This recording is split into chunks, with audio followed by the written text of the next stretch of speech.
Astro సిండికేట్లో మీ personal and business promotions కోసం కింది నెంబర్కు కాంటాక్ట్ చేయండి.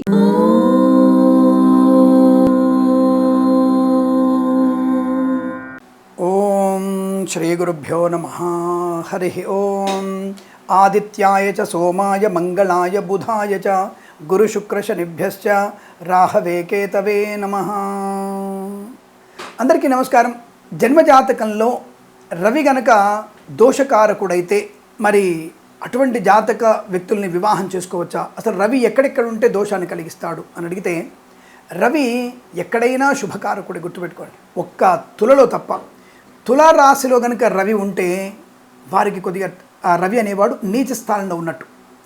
నీచస్థిత రవి అనేవాడు మీకు నవాంశలో కూడా ఏ కుంభంలోనో మకరంలో ఉన్నా, లేదంటే నవాంశలో కూడా మీకు రవి అదే స్థానం నీచ స్థానంలో తులా నవాంశలో ఉన్నా కొంత సంతాన సంబంధమైనటువంటి ఇబ్బంది. ఎందుకంటే ఈ రవి సహజమైన సంతాన కారకుడు.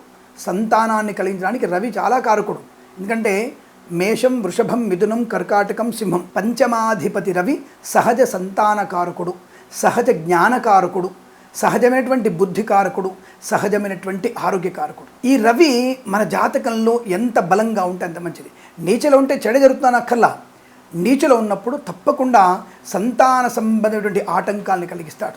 సంతానం లేకపోవడము, ఆలస్యము సంతానం అవడము, అలాగే తొందరపాటుతనాన్ని, నీచ సంపర్కము, నీచ సాంగత్యము, అనవసరమైనటువంటి వ్యాపారాలు చేసి నష్టాన్ని పొందుకోవడము, ప్రారంభంలో భార్య చెప్పినటువంటి మాట, తల్లి చెప్పిన మాట, సోదరి చెప్పినటువంటి మాట వినకపోవడము, తనకు తాని అరిష్టాన్ని కొనుక్కోవడము, స్వయం కృతాపరాధాలు పొందుకోవడం లాంటిది కలిగిస్తాడు. ఈ యొక్క లగ్నము నుంచి కేవలం కాకుండా ఈ రవి అనేవాడు తులలో ఉన్నవారికి దోషం.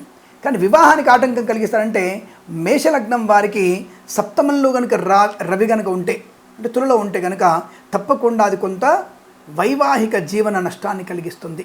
అంటే వచ్చేటువంటి భార్య జాతకం చాలా బలంగా ఉండాలి.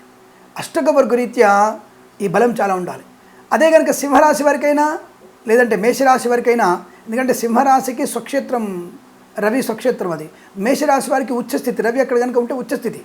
ఈ రెండు రాశుల వారికి అత్యంత శుభకారకుడు.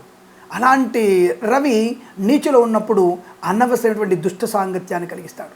కాబట్టి అటువంటి జాతకం వచ్చినప్పుడు ఆ రవి పైన గురుగ్రహ దృష్టి 3, 9, సప్తమ స్థాన దృష్టి కనుక ఉంటే, ముఖ్యంగా ఇక్కడ గురుడు సప్తమ స్థాన దృష్టి ఉంటే, అంటే మేషంలో గురుడు ఉండి రవిని చూస్తున్నట్టయితే తప్పకుండా అనుకూల శుభయోగాలు.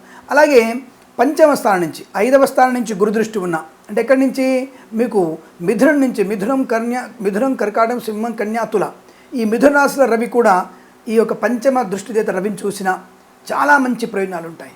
కాబట్టి తప్పకుండా మీరు ఎట్టి పరిస్థితుల్లో కూడా రవి కనుక తులారాశిలో ఉన్నప్పుడు, రవి తులారాశి ఉన్నటువంటి జాతకాలు చూసినప్పుడు మేషలగ్నం వారు కానీ, అలాగే కొంతవరకు ఈ యొక్క కుంభలగ్నం వారు కూడా జాగ్రత్తగా ఉండే. ఎందుకంటే కుంభరాశి వారికి భాగ్యస్థానం అవుతుంది కాబట్టి కుంభరాశి వారు కూడా అటువంటి జాతకాలు వచ్చినప్పుడు కాస్త జాగ్రత్త పడాల్సిన అవసరం ఉంటుందన్న విషయాన్ని గుర్తించండి. అలాగే మీనరాశి వారు కూడా కొంత అష్టమ స్థానం అవుతుంది కనుక ఈ మీనము, కుంభ, మీన, మేషరాశి వారికి ఈ యొక్క తప్పకుండా రవి కనుక శుభస్థానం లేకపోతే కొంత సంతాన సంబంధ ఇబ్బందులు, అలాగే వైవాహిక జీవనంలో ఆటంకాలు ఏర్పడే అవకాశం ఉంటుంది. కనుక వివాహానికి రవిని కూడా తప్పకుండా మనం పరిశీలించవలసిన అవసరం ఉంటుంది అన్న విషయాన్ని గుర్తించండి.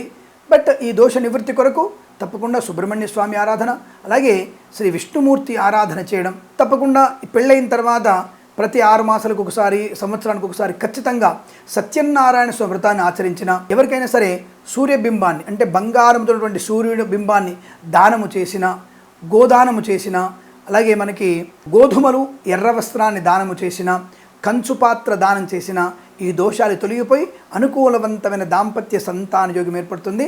కాబట్టి ఈ విషయాన్ని గమనించి, అనుమానించక్కర్లేదు, గమనించి దానికి పరిహారాలు చేసుకొని అనుకూలవంతమైన వైవాహిక సంతాన శుభయోగాలు పొందుకోవచ్చు అని చెప్పి తెలియజేసుకుంటూ, సర్వేజన సుఖినో భవంతు. ప్రేమతో మీ కిరణ్ శర్మ.